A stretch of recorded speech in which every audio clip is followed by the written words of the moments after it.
The songs of Anderson live in my heart. All right, let's just talk about the year that was. I know it was sort of the end of all the COVID stuff. How did the recovery from COVID go, and how was that impactful this past year? Yes, well, we started the year with some, I would call, light COVID protocols in place. And those worked fine. Everyone complied. We have great compliance from people on campus. And soon after the beginning of the year, we were able to do away with those protocols, and it just worked very well. We still had an infection here and there, but very few. Mostly it was back to normal with sports, arts, everything was back to normal pretty much, ministry opportunities, all that stuff? Yes. Excuse me. Everything is back to normal. We probably are slow walking mission trips for students who like to participate in mission trips, and that's something that's very popular for college students, particularly here at Anderson. And so we might ease back into that some this year. Were there any new programs from the past year? I know we're going to talk about the upcoming year. Were there any new programs last year that kicked off officially, or was that the soft opening for engineering, or was that the year before? I'm confused. I get lost in the years now. I wouldn't call it that. Okay. All right. Any new programs or other? This fall we began a very exciting and unique program called a Master of Medical Science in Pathology Assistance. In some ways you could call this a physician's assistant program for pathologists. In some ways you can call this a physician's assistant program for pathologists. But it is a very rigorous master's degree. It will be offered at the Bearwood Center. We're calling it the Holdridge Bearwood Center. Dr. and Mrs. Holdridge helped us acquire that facility from them, and they were very generous in helping us to get that, and we'll have that program there. It is, I believe, the 16th program of this nature in the country. Before we leave that, Terry Holdridge is a good guy. I've known him a long time. I mean, there's a guy you're talking about, somebody who's gone around and donated his time around the world Yes. to alleviate suffering and do other Yes. things. People, I mean, he's been a really solid citizen for a long time. Mm-hmm. And so, yeah, Terry Holdridge is one of the nicest men I've ever known, and he, of course, just retired recently, and so I've gotten to know him better since he's had a little more time to spend with people outside the office. But he's just a phenomenal person, and I'm glad to call him a friend of Anderson University and a personal friend as well. and since we're talking about the medical stuff, what about the cancer center? Yes, we do operate an undergraduate cancer research center, which is fairly unique in undergraduate higher education. Most cancer research centers would be part of a graduate program. Here at AU, we're very interested in getting our students interested in being scientific researchers, and so they have the opportunity to participate in cancer studies at the Cancer Research Center here in Anderson. It's located on the campus of AnMed Health, and our students love it, and it's a wonderful opportunity for them to have some graduate level experiences at the undergraduate level, and gives them a unique experience and I think a leg up when applying to graduate school. And then when they get to graduate school, they have already been familiarized with the processes and the procedures of research. How many students are you going to have this year, and how many live on campus? Well, we should have a little over 4,000 students. I say a little over 4,000 because we never know exactly until they get here. We have a good idea that that's what we're going to have, but people have the opportunity to enroll up to the last minute, and so we will have our official head count sometime in September, but I'm expecting the enrollment to be where it was last year, maybe a little higher. We do have an additional 300 students, traditional students, living on campus this year, and that brings our total campus housing almost to 1,900. It's just a little over 1,800 now. How important is that living on campus experience? I mean, that seems to have been we were talking about this before we started. Yes, I think it's very important. I can speak from personal experience. I had the experience of living off campus and then living on campus as an undergraduate. And the difference is night and day. People who live on campus are far more engaged in the college experience. They have far more opportunities to interact with people who are different from them and learn from them, and they have the opportunity to teach others about who they are and what their experiences have been. Another thing is that we see, and this is played out in the research, is that individuals who live on campus, and particularly who go to a four-year liberal arts based institution, have the opportunity or have the experiences that cause them to be a little bit more assertive when it comes to taking advantage of opportunities for international travel and just getting involved in things that they normally would not have been involved in that are great experiences. They're far more involved in campus life. They have far more opportunities for leadership and that type of thing. It also kind of reflects the trend that people want to live in a walking city or a place where they can walk to everything, that they're involved in. Yes, one of the things I know from personal experience, because I went to college in the town that I grew up in, and we have a number of local students. Not all of our students are local. About maybe 65% come from South Carolina, and the others come from all over the country. But going to school in your hometown is not what you think it's going to be, because when you get on a college campus in your own room, you're eating on campus, you're going to class on campus every day, you have activities outside of class on campus, that you almost feel like you're in your world that's somewhat isolated to the community that you grew up in. You're still here and you're aware of that, of course, but it really is like a city unto its own. We have pretty much everything you need here to survive, except for major health care. And the nice thing about that is we have that just less than a half-mile away in AnMed Health. So it's a great environment for students to spend time in. And you've got sidewalks. They're really not far from just walking downtown. As downtown Anderson grows, I mean, you're certainly a part of the city of Anderson. Oh, absolutely. So it's a short walk to downtown. It's really... Absolutely, and we have a beautiful city. Particularly downtown is getting prettier all the time, and really appreciate what our local leaders, city council do. I appreciate what the county does to keep Anderson County moving forward, and what the city does to keep the city moving forward, and what they do together in partnership with our local legislative delegation and others who really stay on top of every opportunity to make Anderson a great place to live and to work. We started this a minute ago. Are there any other major initiatives that you and the board have identified for this year? Well, yes. We have come upon the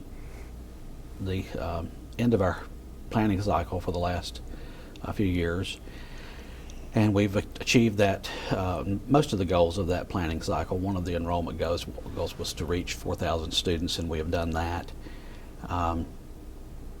We are now going to be going into a research stage, and so this year we'll be doing a lot of research, asking a lot of questions of faculty, staff, supporters, our students, about where we need to go in the future and what our goals should be for the next, say, 5 years or so. And so that's a very important activity that's going to happen on campus this year. Beyond that, we have some major building projects going on. Primarily the football complex, and some auxiliary facilities that will go along with that. We'll also be building into the football complex a number of features that will impact not only the football team and athletics, but the our entire campus. We're adding a locker room for the softball program, which is just right next door to that facility. And then we have a lot of space in that building that is what I would call flexible space. So when the football team is not using it, and they use it primarily in the afternoon, academics for classes can make use of that space. And then we can use it for general events and purposes of the university as well. That is a very large building and a very large complex. and I think it will be a wonderful addition to the campus. And we're getting ready for probably about 90 football players to be here next year, and they will be scrimmaging the entire year. And then the next year is when we start playing competitively, and we will have another probably 35 students added to the football team at that time. So we'll have a football team of 125, which is fairly normal. And we will begin playing again competitively in the fall of 2024. So we're really looking forward to the dimension that football will bring to our campus. We think students are really going to enjoy going to games. We think the community is going to enjoy going to the games. I think our community is very, very excited about it. Everywhere I go, people want to talk about football, and that's just typical in the South, and also typical in an area where football is already pretty important to us, with Clemson just being right here next door. And so we're really looking forward to getting into that. We have a great coaching staff, and just get to see that begin to unfold this year as the building comes to fruition. We should be opening that building sometime next summer, toward the end of the summer. But it's a long project because it is a significant building. We've just completed a number of renovations on campus. We've renovated the Henderson Auditorium, which is also used by the public a good bit, but we have new seating in there, new carpeting, new finishes. It looks very nice, and it's very comfortable, even more comfortable than the theater used to be, or Henderson Auditorium rather, used to be. So we've done that. We have, every year we are engaged in some type of renovation or refurbishment of either classrooms or residence halls, or both. Classroom buildings, residence halls, or both. And so this year we spent time and focus on both of those. We renovated some academic space, and we renovated some student housing, and that's very exciting. Is there enough academic space for all this growth? I mean, if y'all... Well, yes, there's enough academic space. We just have to use it very carefully and very strategically. That's not to say that if we had more, we couldn't use it. We could. We operate by the principle here of doing the best with what we have, and so that works well for us, and we all cooperate, and it works together. But if you're asking me if we could use another academic building, I would say yes, we could. And before we leave football, I know the restaurants and hotels and the visitors center folks are really excited about the economic prospects of the football team. Yes, well, they tell us they are, and I believe they are genuinely excited about that, because they are doing many things to get ready to welcome the football team and the visitors who will come here for that. And again, that's another aspect of our community that's just really phenomenal. This community works hard to bring economic development to our area, and so I appreciate all that they do to promote tourism, and it's going to be I think a very good thing for our community as a whole, not just the university. Let's talk about one of the things that I know the county's excited about, and the employers are. Where are we in the growth of your engineering program? Yes, well, we do have approval from our accrediting body to offer a general engineering degree. That would be a 4-year degree. And so the next step is to develop our programs in electrical engineering and mechanical engineering. And so we're expecting one of those to be implemented this next year. And at that time we'll also notify our accrediting body and get their acknowledgement that we're starting that program. And then we will develop one of the other programs the next year. And so we should be able to offer all 3 programs, but students beginning now will be able to take courses that will transfer into those other 2 majors later. And so we're very excited about that, and have a wonderful engineering faculty, and I think that's going to be a real improvement for our region. We have a lot of local industry who have expressed to us that they very much are in need of engineers. And we're doing something that is a little different in engineering education. We're teaching practice, emphasizing practice at the very beginning of their educational experience, and then we follow that up with the teaching of theory. And normally it's the other way around.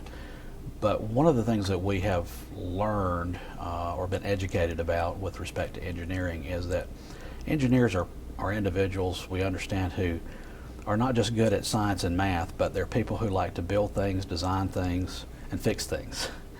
And so we want our students to have the opportunity to start doing that the moment they start their program, because they already have some skills and some knowledge, and we just take what they know and teach them even more, and then we come behind that with the theory behind it to help them design a more efficient, more effective built world, as they say. From the student standpoint, are there a lot of students lining up for this? They're really interested, and you got plenty of students wanting to do this? We do.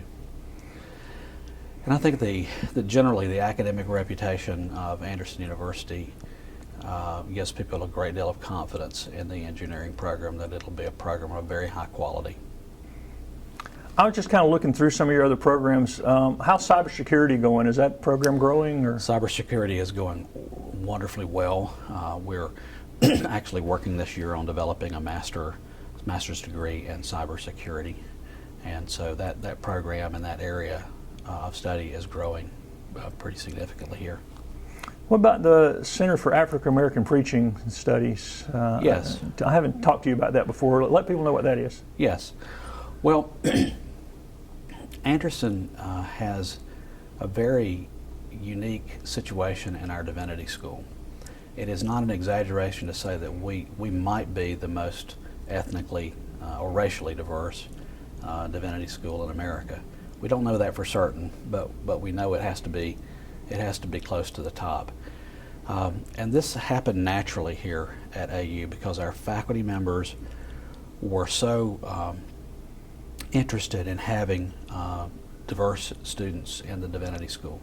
Those students started coming.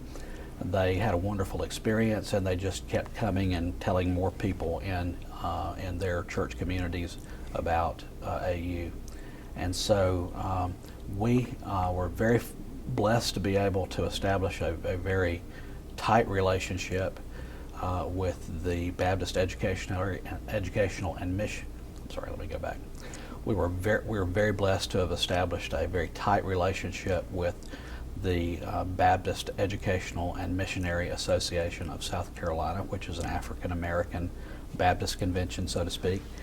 And a number of their pastors are finding that they're coming to Anderson University and having a wonderful experience. And it's good for the other students in the program because they're sharing ideas and sharing experiences, and they're sharing how to understand and work with one another better so that we can build together for kingdom growth. And so it's really very, very exciting, and that's not something that we take credit for. It's just something that we give thanks for, that we have that opportunity. And so one of the things that we have found is that there's a particular interest in African American preaching and developing a collection of sermons and a library of sermons, and engaging African American speakers, preachers, to instruct students in the African American tradition of preaching. I know we talk about this every year, but every year there's also people that say, hey, I didn't know anything about AU till I saw this interview. Can we do just a quick review of what programs you offer, undergrad and grad? And if you need to take a half beat, I understand. Yes. Well, the best way to answer that question is to say that we are a comprehensive university. Our core is a liberal arts spirit, but we don't just offer the liberal arts. Most of our students are majoring in professional studies across the university, and by that I mean they're training to be teachers, they're business men and women, nurses, health professionals, artists. But then we do have a very healthy enrollment in the College of Arts and Sciences because we have all the traditional liberal arts and sciences there. And so all of those programs are together, and so we have a lot of students in the arts and sciences. And these are sometimes students who go into professions like law and medicine and other areas of society and the professions. So we have all those programs. We have obviously the engineering program. We have criminal justice. We have those major areas of the university. But we're always looking at other areas, particularly professional areas that we can develop programs in. We believe that there's very much a need for another master's degree in clinical counseling, and so we're looking at that very seriously this next year. We're what's called or referred to as a comprehensive university, which means we're not a research university, although our faculty members and our students do very much engage in research. They're encouraged to. But the focus here is on great teaching.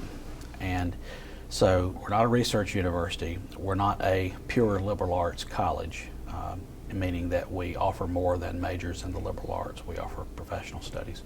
So the terminology for the kind of institution we are is a comprehensive university. It's almost a classical description. If you went back 80 or 100 years, a liberal arts school, you had the sciences and the professional studies along with, it really was comprehensive. Even though they called it liberal arts, nobody that calls that now recognizes the core of what liberal arts used to be.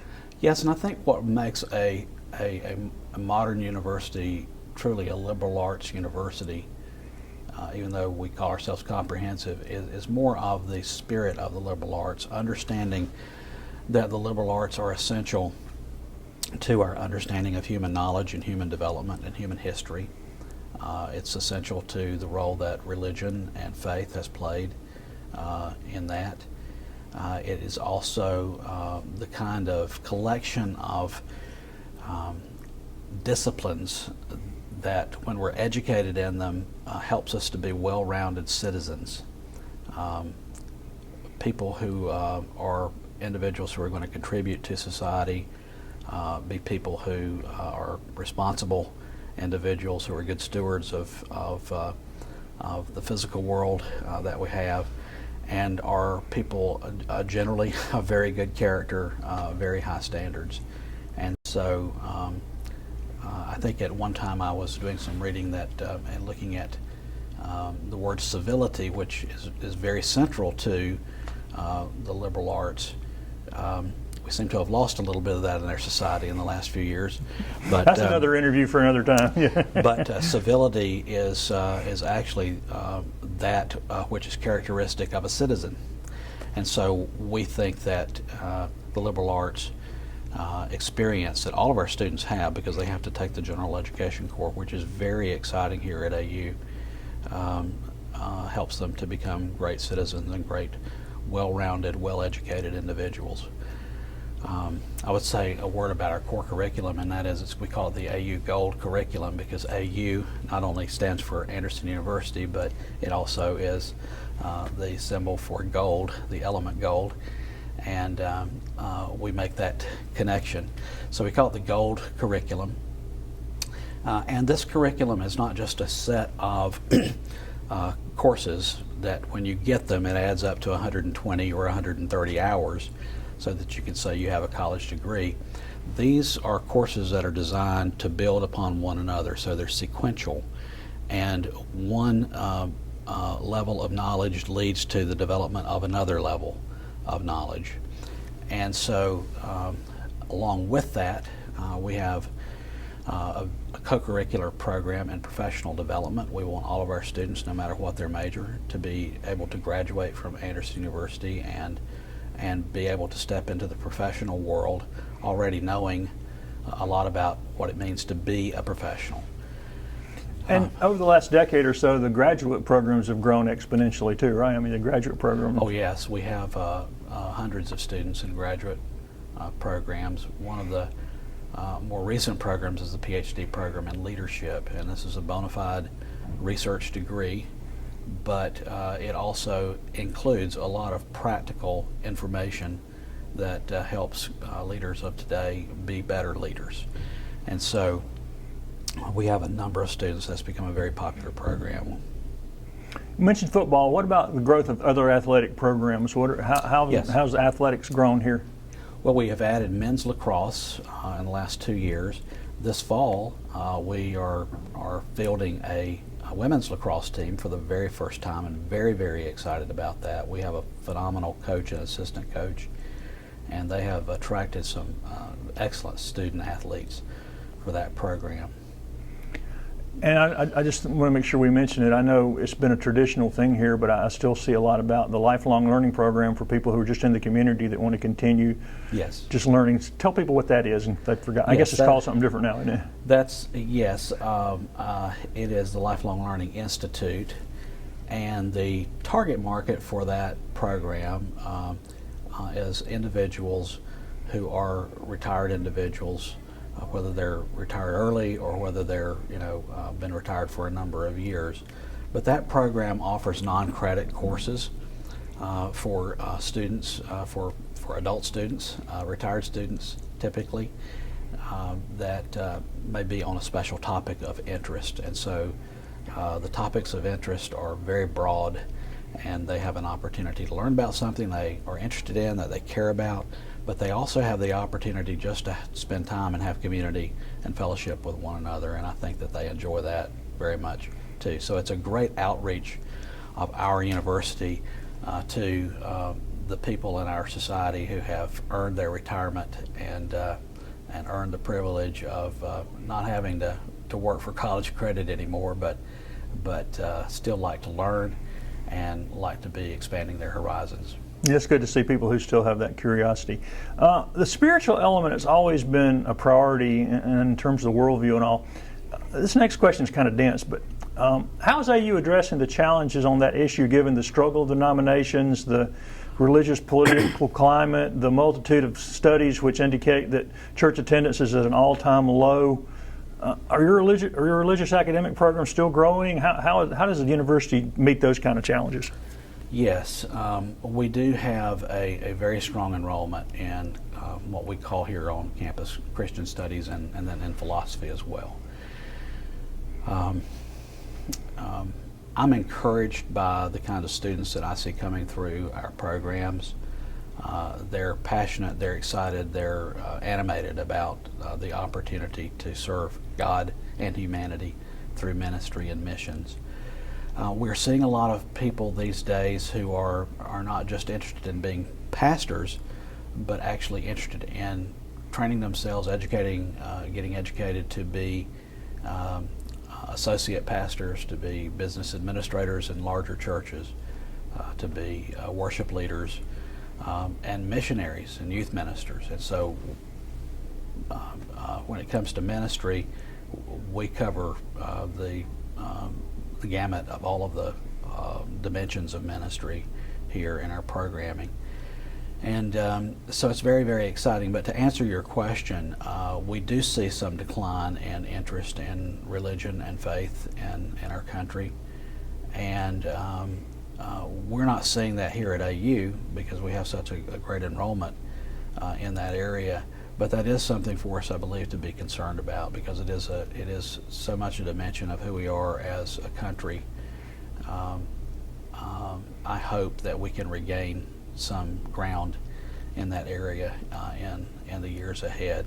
As far as the denomination goes, we have a very positive and mutually beneficial relationship with our South Carolina Baptist Convention. I like to remind our convention that they have 3 universities in South Carolina that are something that they can have confidence in, and that they can have a very healthy pride in. We talk about pride as being a double-edged sword. It's you don't want to be so prideful that you're arrogant, but at the same time, we think that the work that we're doing, our students, faculty, and staff are doing here on the campus is something that our churches can be happy about. But we have a great working relationship with our convention, and they're continue to be very supportive financially to the extent that they can, and otherwise they're always trying to work with us, encourage us. They don't direct or necessarily directly control what we do here at AU. We have a board of trust that does that, and they participate in the election of the board of trust. They actually elect the trustees. We have a mutually agreeable relationship so that we, the university and the convention, come together and we agree on who will be on our trustee board. And that makes for a very healthy partnership. You've been here a long time now. Yes. Is this what you envisioned 20 years ago? I mean, would you have envisioned where you are today, or does it surprise you how much it's grown? Or That's a good question, and I suppose the way I would answer that is to say, in my wildest dreams, I would have envisioned this. I can't say with honesty that I envisioned Anderson University accomplishing what has been accomplished here. And I'm always very quick to point out that that's not something that one person does by himself or herself, especially me. We have a lot of people on this campus who have worked through the years to make Anderson University what it is, and we believe also that God has blessed our institution, and we firmly believe that today, and that He is blessing our institution, and so we want to acknowledge that every chance that we get. No, I think Anderson has exceeded my expectations, and it's just been and is a privilege to be a part of it. what's been most satisfying or gratifying to you personally, being a part of this and watching it grow and all? Thank you for that question. That's a good question. I would have to answer that by going back to sort of the basics of what I believe leadership is about. And leadership is about change. And I believe that we have had a lot of change here, but it's not just change for the sake of change. It's change that makes an organization, an institution, a university stronger, better able to do its job, better able to accomplish its mission, better able to have an impact on people and on particularly our students, our employees, our community, our state, our world. And I think Anderson is in the strongest and broadest position that it has ever been, and also the deepest position it's ever been, to be a very necessary resource to our world, starting here, right here in Anderson, and then going out from there. So I've enjoyed very much seeing Anderson add value to what it does, what it offers every single year. And I'm excited about this year because we've added a number of new faculty and staff because of growth, particularly faculty, and excited about the kind of people that they are and their commitment to doing what we do here at AU. So I'd say that's probably the thing that's been most gratifying, is to see Anderson University go from point A to point B to point C, to the extent that we are probably the strongest we've ever been as a university, and strongest we've ever been as a community, regional, state, national resource. Because we are because we are a Christian university, and we're still very much focused on that mission. That was our original mission and still remains our mission today. That's a very unique and special privilege to occupy that niche of being a Christian university. And so we believe that it's a very different experience, and it gives people a choice. So we're very excited about that as well. And certainly this next question involves some conjecture, but 25 years from now, we're not going to be doing this review, or the year in review, at least if we're still here. Probably not. That's right. Where would you like to see the school in 25 years? I mean, if you had a crystal ball, what would you like to see 25 years from now to say, hey, that was where we wanted to go? Well, that's a good question too. First of all, I'd like to see Anderson stronger at that point than it is now. I would like to see Anderson remain the largest private university in the state. That's something we've achieved and enjoyed for the last few years. I'd like to see that not because I just want to be the biggest, but because I want us to have the biggest impact I want us to have the biggest impact that we possibly can. Because I believe that what we do here at AU is important and it's urgently needed. And so I hope the school will be exponentially stronger than it is today in 25 years. I hope that it will be an institution that has taken advantage of the opportunity to grow and expand, to broaden and deepen as an academic institution. I hope that Anderson will continue to be a strong Christian, intentionally Christian university. I believe Anderson already is one of our nation's stronger and best Christian universities. I believe it has the opportunity to solidify that distinction even more in the next decades. And so when you look at the universe of Christian colleges and universities in America today, there are different kinds. There are those who are historically Christian and something that was important in their founding, and they sort of moved away from that these days. So that's not the category that we're in. We're in the category of institutions that were founded for a religious purpose, and that religious purpose is just as energetic and alive today on this campus as it has ever been. And so we very much want to be one of those institutions, and there won't be many of them. Right now there's probably under 200. I hope in 25 years we'll still have 200, but I hope all of those institutions will be strong, because what we do is very unique, it's different, and it is of equal quality to educationally to what students can get in other kinds of universities.